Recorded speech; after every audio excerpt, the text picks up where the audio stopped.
Lozan Anlaşması. Doğan Lozan Barış Anlaşması. Lozan Anlaşması. Lozan Anlaşması. Tekçi ve ırkçı bir temelde kuruldu. 24 Temmuz 2023 Lozan Anlaşması'nın yıl dönümüydü. 100. yılı geride bıraktık. Şimdi herkesin aklında o malum soru. Lozan Anlaşması'nın gizli maddeleri var mı? Varsa açıklanacak mı? Aslında cevap net. Lozan'ın gizli maddeleri yoktur. Osmanlı son döneminde birçok savaş ve mağlubiyetler yaşanmıştır. Trablusgarp Savaşı sonrasında 18 Ekim 1912'de bilindiği gibi Uşi Anlaşması imzalanmıştır. 12 adalar da bu tarihte kaybedilmiştir. Bilindiği gibi Uşi Anlaşması'nın diğer adı Lozan'dır. 1912'deki ve 23'teki iki Lozan'ı bilerek karıştırmaktadırlar.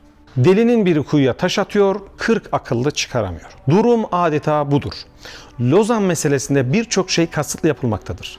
Atatürk'e ve Cumhuriyet'e gizlice saldırmanın bir yolu olduğu unutulmamalıdır.